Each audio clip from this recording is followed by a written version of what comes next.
class 12th, we will see the theories of homogeneous catalysis. We have already discussed the catalysts, type of catalysts, and even the different examples in that. Now we'll see the theories. Now, first theory, you know about the homogeneous catalysis, how they occurs, mean the reactants and the catalyst, they should be in the same phase. So I have made a small diagram, a rough diagram for it, that how you can understand this particular case. Suppose a homogeneous catalyst you are taking and it reacts with a reaction is there in which suppose a reactant are there and it reacts together, they leads to give you a product. It is a reaction in which you are getting only one reactant and one product. Sometimes you are having two reactants, then you are getting a product. So these are the two reactions we are discussing. So how these reactions occurs when you follow up this theory of homogeneous catalysts. One thing is that you have to keep in mind that catalyst should be there, because it is a case where catalyst has been there, then they are in the same phase, mean these reactants and the catalyst should be in the same phase. If it is solid, it is solid. If it is liquid, it is liquid. It's gas, it's gas.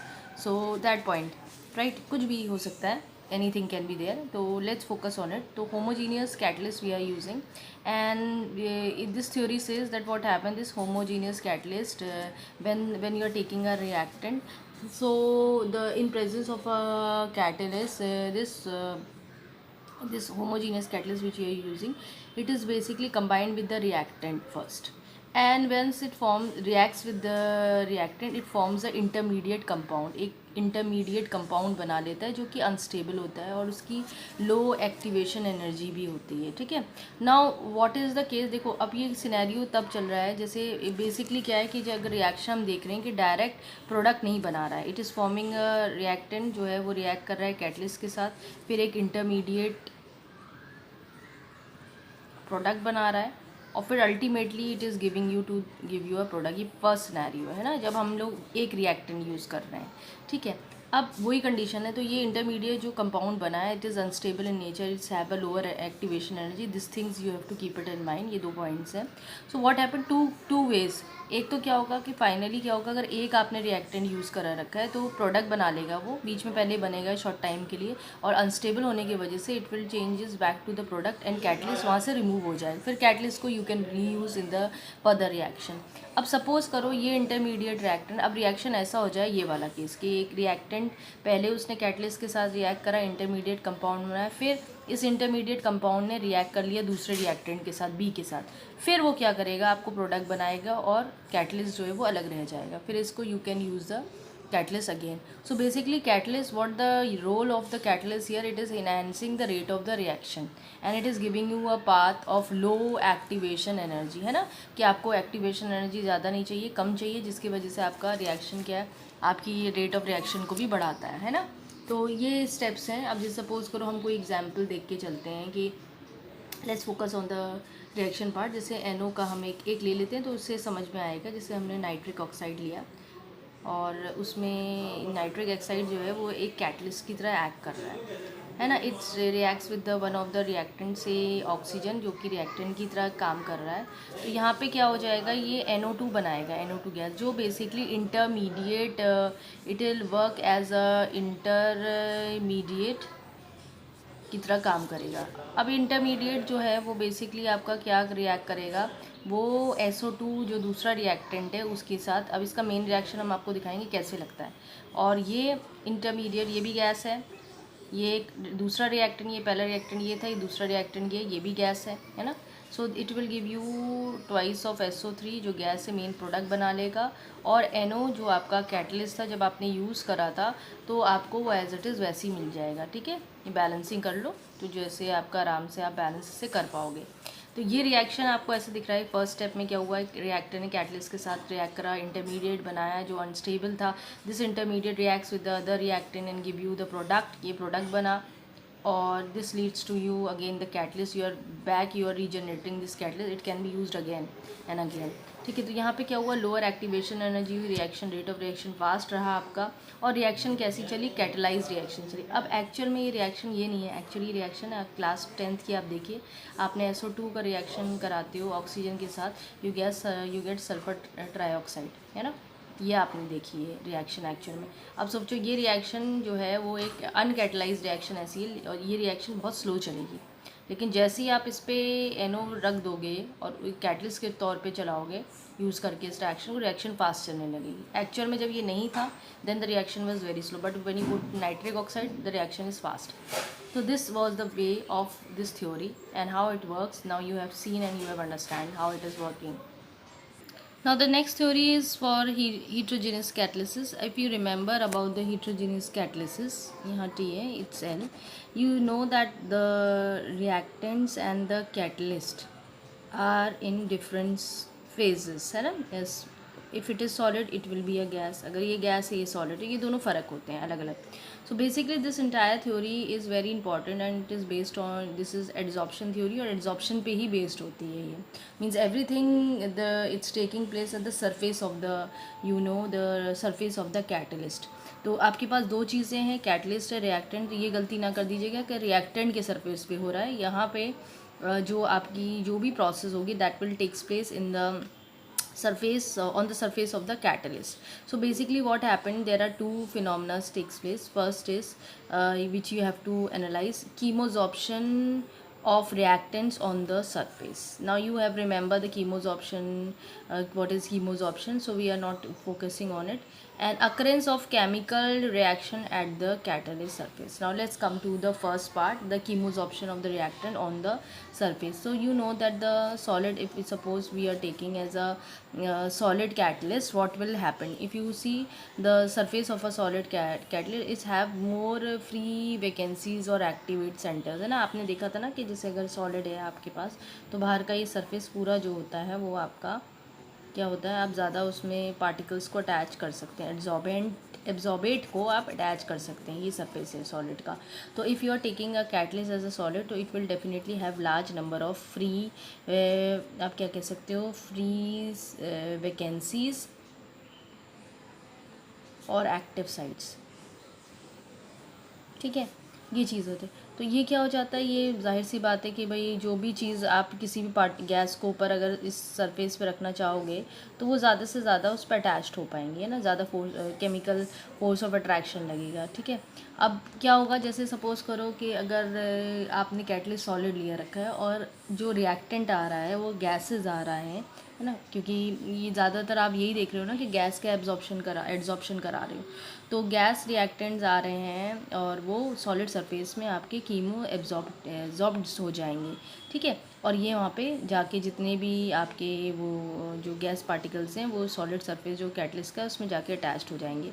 ठीक है, अब यहाँ पे क्या हो रहा है, दूसरा पॉइंट बता रहा है occurrence of chemical reaction at the catalyst surface. अब उसी जो सरफेस जो कैटलिस्ट का सरफेस है उसी पे ही सारे रिएक्शन होंगे, वहीं पे आपका प्रोडक्ट बनेगा और वहीं पे क्या होगा, कैटलिस्ट वापस रिमूव. अब इसको हम एक डायग्रामेटिकली समझ लेते हैं क्योंकि इतना आसानी से समझ में नहीं आता है. Suppose this is a case of your catalyst. ठीक है, कैटलिस्ट आपने क्या करा है, आपने सॉलिड लिए रखे हैं. ठीक है, तो ये कैटलिस्ट है, सॉलिड्स का पूरा उसका सरफेस ले रखा है. सपोज को कितने सारे ये जो साइट्स तुम्हें दिख रही हैं यहाँ, ये एक्टिव साइट्स हैं, एक्टिव साइट्स बोल लो या फिर फ्री वैकेंसीज बोल लो, यहीं पे अटैचमेंट हो सकता है, ये जो आपको दिख रहे हैं बॉन्ड्स. अब क्या होगा, आप रिएक्टेंट्स लिए रखे हैं, सपोज करो यू आर टेकिंग 2 रिएक्टेंट्स, यहाँ मैंने 2 रिएक्टेंट मॉलिक्यूल्स लिए रखे हैं, ए और बी. आप कुछ भी ले सकते हैं, 3 भी ले सकते हैं, कहीं पे भी. देखो मैंने यहाँ 2 अटैच कर दिया इस जगह पर, आप यहाँ पे भी कर सकते हैं, यहाँ it is your choice, all depending on you.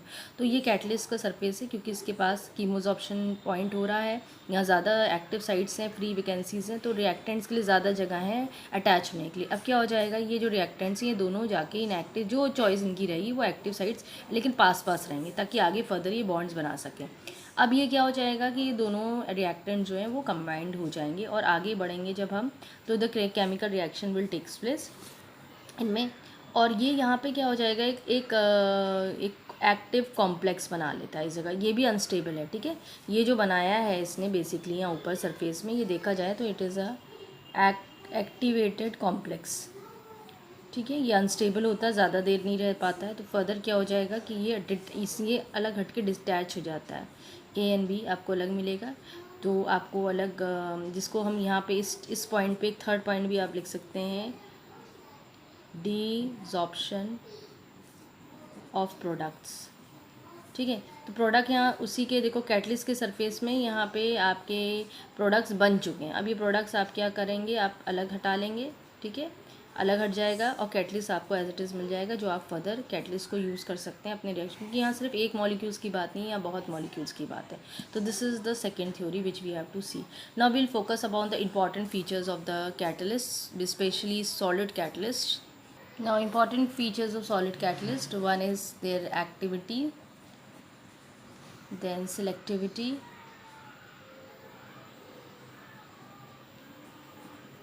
now activity, then the point is that now you are using the catalyst that is the solid one. You are mostly talking about the heterogeneous catalyst, ठीक है, हीट्रोजीनियस catalyst आप use कर रहे हैं, उनको आप further आप ले सकते हैं, कुछ भी ले सकते हैं आप, उनको क्रिस्टलाइन फॉर्म में ले सकते हैं, फाइनली डिवाइडेड पार्टिकल्स में ले सकते हैं, पाउडर फॉर्म में ले सकते हैं, एमॉर्फस फॉर्म में ले सकते हैं। ये चॉइस आपकी है कि आप कैटलिस्ट कैसा ले रहे हैं, पाउडर जैसा ले रहे हैं, एमॉर्फस में ले रहे हैं, फाइनली डिवाइडेड पार्टिकल्स यूज़ कर रहे हैं, क्रिस्टलाइन सॉलिड्स फॉर्म में यूज़ कर रहे हैं, इट इज़ योर चॉइस। तो ये कुछ एक्टिविटीज़ हैं जो आपको you have to remember. Now the point is two things, first is activity and second is the selectivity. Activity का मतलब होता है जो कैटलिस्ट होते हैं, the catalyst have the ability to exert the chemical reactions, है ना, ये आपको इंक्रीज़ करते हैं। कैटलिस्ट हमेशा क्या करेगा, increase the rate of chemical reaction. We have seen plenty of examples, ठीक है।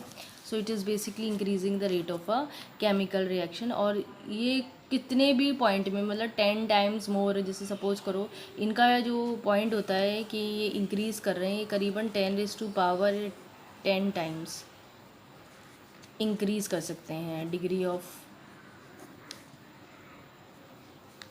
Excretion can be high as 10⁻10 times. इतना टाइम फास्ट ये रिएक्शन को कर सकते हैं। हो सकता है रिएक्शन, कुछ ऐसी रिएक्शन होती है जैसे अब तुम कॉमन सेंस लगाओ, तुम लोग अपने घर पर, तुम्हारे पास एनवायरनमेंट में ऑक्सीजन रहती है, कहीं ना कहीं थोड़ा बहुत हाइड्रोजन भी आ सकती है, वैसे ये हाईली इन्फ्लेमेबल है। तुम्हें लगता है कि अगर एनवायरनमेंट में ऑलरेडी अगर हाइड्रोजन ऑक्सीजन थोड़ी सी प्रेजेंट है तो उसे वाटर बना लेना चाहिए और पानी गिरता रहना चाहिए, लेकिन ऐसा नहीं हो पा रहा है, ऐसा कुछ होता ही नहीं है, कोई रिएक्शन होती ही नहीं है। फिर रिएक्शन ही हो कैसे रही है, why you are getting water. तो डेफिनेटली देखो, प्योर अगर आप अगर प्योर कंडीशन में हाइड्रोजन और ऑक्सीजन को आप मिल लेंगे तो वाटर आपको नहीं मिलेगा, they will not react together to give you water, there is no reaction, ठीक है। तो इसके लिए क्या है, you need certain catalyst. Suppose करो this reaction catalyse by platinum के थ्रू ये कैटलाइज, तो बेसिकली प्लैटिनम ने क्या काम करा, इस increases the rate of reaction, और ये दोनों आपस में रिएक्ट करके और आपका वाटर उसने बना लिया। रिएक्शन काफ़ी वायलेंट होती है, एक्सप्लोसिव इन नेचर होती है, ठीक है। तो मेरी समझ में आ गई एक्टिविटी क्या हुआ। अब है selectivity. Selectivity, the ability of catalyst to direct the chemical reaction to yield the product, that is the selectivity. अब point is that कि देखो इसमें थोड़ा सा चीज़ें ध्यान देनी कि you have to, when a particular reaction तुम चूज़ कर रहे हो, कोई भी रिएक्शन तुमने करा और अब सपोज़ करो तुमने कैटलिस्ट इस्तेमाल करा, ठीक है। अब तुम देखोगे रिएक्टेंट सेम है दोनों में, टेम्परेचर सेम है दोनों में, लेकिन कैटलिस्ट फ़र्क है। कैटलिस्ट फ़र्क होते ही प्रोडक्ट बदल गए। यहाँ पे तुम्हें मिल गया एसिटल्डिहाइड एंड ओवर ये यू गॉट इट ईथीन, ठीक है। क्या हुआ, रिएक्टेंट सेम है, temperature the reaction that is to be conducted that is also same, only you are changing the catalyst. So what do you think so, catalyst have the ability to change the products, they are directly influencing the chemical reaction by changing the products, ठीक है। तो यहाँ पे क्या हुआ, तो इसका मतलब ये हो गया कि जो कैटलिस्ट होते हैं वो स्पेसिफिक इन नेचर होते हैं, कि एक स्पेसिफिक इस कैटलिस्ट, जैसे आपको अगर एसिटल्डिहाइड बनाना है तो you have to need copper. If you want to make ethene, ठीक है, ईथीन आपको बनाना है तो आपको एल्यूमिनियम ऑक्साइड ही Al2O3 ही आपको यूज़ करना पड़ेगा, ठीक है। यहाँ पे आपको एसिटल्डिहाइड, तो बेसिकली क्या हो गया इनका, ये चीज़ हो गई सेलेक्टिविटी है, you have to be very specific in nature. Catalyst हमेशा स्मॉल अमाउंट में यूज़ करी जाती है, ज़्यादा उसको लार्ज अमाउंट में यूज़ नहीं करा जाता, तो इनका एक सेलेक्टिव नेचर होता है कि एक सेलेक्टिव नेचर है। आप रिएक्टेंट कुछ भी ले लीजिए, टेम्परेचर कुछ भी, अगर कैटलिस्ट आपने बदल दिया तो प्रोडक्ट्स की वैरायटी आपको मिलती जाएगी। ये एक दो रिएक्शंस हैं which we have discuss. Now we'll focus on the enzyme catalyst. If you focus on enzyme first, you know there are various biological chemical reactions that are taking place in plants, animals, even in the human bodies. ठीक है, and they are always being carried with the help of the enzymes, if you remember. So enzymes are the various important class. They enzymes हमेशा living cell में या living tissues में act करते हैं, living system में act करते हैं. You cannot एक नॉन लिविंग थिंग्स में या जिनमें लाइफ नहीं होती है उस पर एंजाइम्स एक्ट नहीं करते हैं. तो इसीलिए हमने कहा था कि enzymes works on plants, animals and human bodies पे वर्क करते हैं. और जितनी भी several chemical reaction, biological reactions आपके प्लांट्स, एनिमल्स और ह्यूमंस में हो रही हैं वो एंजाइम्स के थ्रू रिलेट अप करती हैं. यहाँ मैंने एंजाइम कैटलिस्ट की बात करी है. कैटलिसिस बेसिकली एंजाइम कैटलिस्ट क्या होते हैं उसको देख लो. तो enzyme catalyst basically they are bio catalyst. एक इम्पॉर्टेंट क्लास होती है जो कि प्रोटीन से रिलेट करता है. अभी बायोमॉलिक्यूल्स हमने पढ़ा नहीं है तो वहाँ पे बायो ग्लोबिनर प्रोटीन होता है, उसकी क्लास होती है उसमें. और ये हमेशा वर्क करती है इन लिविंग सिस्टम जो कि produce by living cell. Now this basically what happen है, ये जो जितने भी एंजाइम्स होते हैं ये ग्लोबिनर प्रोटीन्स होते हैं. तो they are associated with few things. इसमें एक है ना आपके पास प्रोस्थेटिक ग्रुप होता है जो कि नॉन प्रोटीन होता है. ठीक है, नॉन प्रोटीन होता है. और ये प्रोस्थेटिक ग्रुप में ना कुछ भी हो सकता है. It contains metals. ये कोई भी मेटल्स हो सकते हैं जैसे Zn+2 हो गया, Mg+2, Mn+2, कोबाल्ट केस है, के है, Na है, एनीथिंग. या फिर कभी कभार स्मॉल ऑर्गेनिक मॉलिक्यूल्स भी होते हैं. और साथ में ये जो प्रोस्थेटिक ग्रुप जो इज़ अ मेटल अगर है, इसमें दो चीज़ें बातें हैं. देखो यहाँ पे दो बातें होंगी. एक तो या तो मेटल होगा इसके पास या फिर इसमें स्मॉल ऑर्गेनिक मॉलिक्यूल. अगर प्रोस्थेटिक ग्रुप आपका मेटल है तो उसको हम बोल देते हैं कोफैक्टर. और अगर आपके पास स्मॉल ऑर्गेनिक मॉलिक्यूल है then it is known as coenzyme. ठीक है, एंजाइम. ठीक है, मेटल्स आयंस हैं अगर ये सारे तो आपके आयंस ले लो. मेटल्स आयंस हैं तो को फैक्टर कहलाएंगे. अगर ऑर्गेनिक मॉलिक्यूल आपको दिखे तो वो ये को फैक्टर है और ये को एंजाइम कहलाएगा. अब आपके पास कुछ और चीज़ें हैं कि ये इसके पास प्रोटीन पार्ट भी होता है ना, protein part of the enzyme. एक और चीज़ हो जाती है कि भाई ये तो प्रोस्टेटिक ग्रुप है आपको समझ में, जो कि नॉन प्रोटीन पार्ट है. अब एंजाइम में तो तुमने पढ़ा है कि वो ग्लोबुलर प्रोटीन है, तो यानी इसके पास क्या है, एक प्रोटीन पार्ट भी है. एंजाइम में एक प्रोटीन पार्ट भी है और प्रोस्टेटिक ग्रुप है जो कि नॉन प्रोटीन है, इसमें प्रोटीन नहीं. जो अगर वो उसमें जो प्रोटीन पार्ट है उसको तुम क्या कहोगे, तो उसको बोलते हैं एपो एंजाइम. ठीक है, तो नाउ यूर क्लियर हो गया तुम्हें. तो बेसिकली व्हाट हैपन, ये जो दोनों चीज़ें होती हैं ये नाइदर एपोजाइन और coenzyme is able to catalyse a reaction alone. अगर आप सोचो कि ये दोनों अकेले अकेले करके खाली प्रोटीन पार्ट हो जाए एंजाइम में तो वो रिएक्शन को कैटलाइज कर देगा, या खाली कोएंजाइम हो जाए तो कैटलाइज कर ले, नहीं, ये दोनों साथ होने ज़रूरी है. When both of them are there then only a reaction can be catalysed. So this part is clear to you. Now we'll see the different characteristics of enzyme catalyst. Now we have characteristics of enzyme catalyst. These are the points: specificity, catalytic efficiency, very small quantity. Let's talk about one by one. They are specific in nature.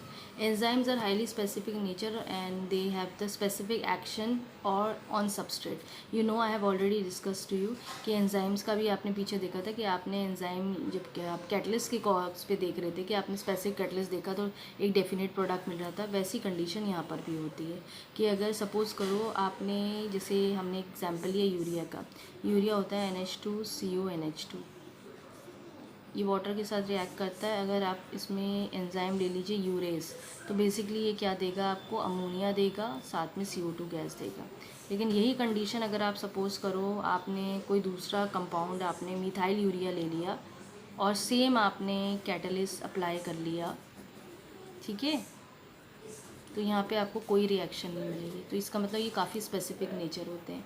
Catalytic efficiency मतलब ये होता है catalyst always increase the rate of reaction, its speed up the rate of reaction बहुत ज़्यादा times, millions of time, 10 million times जो है वो आपका, आपने देखा ही था 10⁻10 वैल्यू आ रही थी, तो इतना 10 मिलियंस टाइम्स रिएक्शन की स्पीड बढ़ा देता है।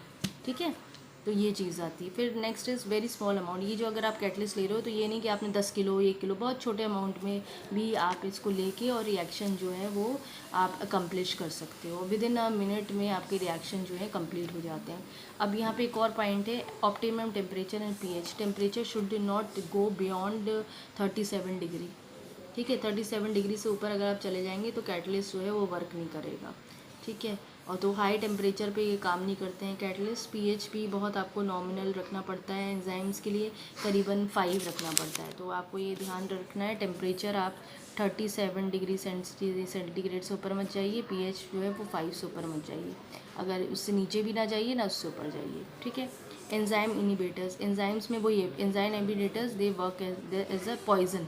तो कैटालिटिक पॉइजन होता है ना, वही एंजाइम इनिबिटर्स वही चीज़ होते हैं। तो अगर कोई एंजाइम में कोई ऐसा फॉरेन सब्सटेंस आ जाए, कोई ऑर्गेनिक सब्सटेंस जो हार्मफुल होता है, चाहे ऑर्गेनिक हो इनऑर्गेनिक, तो वो एंजाइम की एक्टिविटी को रोक देता है और एंजाइम जो है वो ख़राब हो जाता है और फिर आप इसको यूज़ नहीं कर सकते। That is the point. Now we will see certain mechanisms of enzyme catalyst. There is a lock and key mechanism given to us.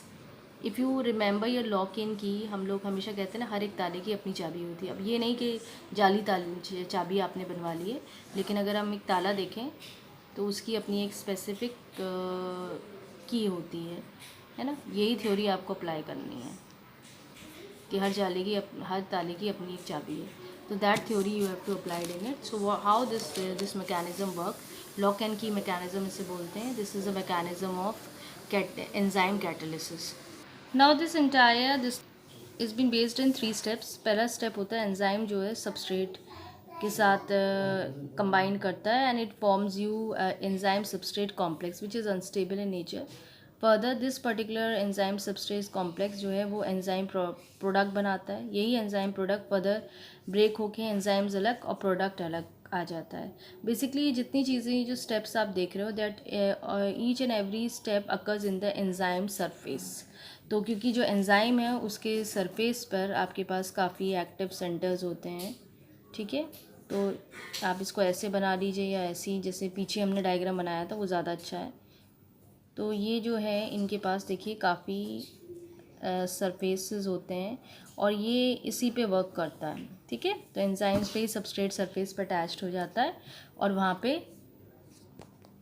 इसी के जो सरफेस होता है उस पर ही एक्ट करता है। तो एंजाइम्स के सरफेस पे जो है उसके पास काफ़ी एक्टिव साइट्स होते हैं ऑन इट्स सरफेस, और इस एक्टिव साइट्स पे ही क्या हो जाता है, जो सबस्ट्रेट है बेसिकली यहाँ रिएक्टेंट की तरह काम कर रहा है। तो ये रिएक्टेंट्स जो हैं इसके सरफेस पे जाके कंबाइंड हो जाते हैं, वहीं पे वो एंजाइम्स सबस्ट्रेट बना लेते हैं, वहीं पे वो एंजाइम प्रोडक्ट बना लेते हैं। फिर फर्दर बाद में क्या होता है, एंजाइम्स अलग डिटैच हो जाता है, प्रोडक्ट अलग डिटैच हो जाता है, जो हमने एक्चुअल में पीछे देखा था। तो same theory is been there. ये रिएक्शन इसीलिए देखो इंपॉर्टेंट है क्योंकि एंजाइम जो है वो हेल्प करता है आपका रेट ऑफ रिएक्शन को बढ़ाने के लिए, मतलब रिएक्शन की स्पीड बढ़ा देता है, that you know. It also, यहाँ पे तुम एक बात याद रखना, कुछ लाइंस बहुत इंपॉर्टेंट होती है। It increases the rate of the reaction और speed up the rate of the reaction, एक लाइन ये।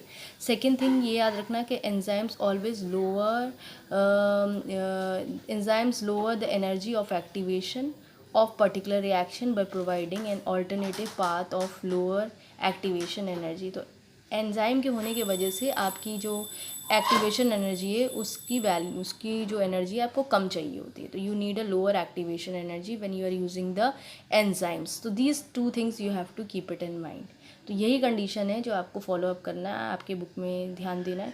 एक्चुअली इसमें कुछ बातें और होती हैं। फर्दर किसी साइंटिस्ट मिकैलिस और मेंटेन करके साइंटिस्ट आए थे, उनने इसी चीज़ को और आगे मॉडिफाइड करा था। उनने कहा कि जो बेसिकली जब ये एंजाइम और सबस्ट्रेट आपस में मिलके एंजाइम सबस्ट्रेट कॉम्प्लेक्स बनाते हैं तो ये रिएक्शन काफ़ी फास्ट होती है। ठीक है, और जब ये पर्टिकुलर जो एंजाइम सबस्ट्रेट है, ये जब आपको ये वापस ये टूट के एंजाइम में प्रोडक्ट में कन्वर्ट होता है, जब वो चेंज होता है, तो ये कंडीशन जो होती है स्लो हो जाती है। यही जो होती है वो रेट ऑफ रिएक्शन को या रेट कांस्टेंट को आप डिटरमाइन करते हैं इसमें। ये हम जब केमिकल काइनेटिक्स समझेंगे तब हम इसमें डिटेलिंग पढ़ेंगे। अभी आप इसको सीखो, इतना सही ध्यान रहिए कि रिएक्शन जो होती है काफ़ी फास्ट होती है, ये रिएक्शन जो होती है स्लो होती है। यही आपकी रेट कांस्टेंट ऑफ रिएक्शन आप यहाँ से निकालते हैं। Later on we'll discuss in the chemical kinetics portion. It is clear to you all? So this is the way where you can understand.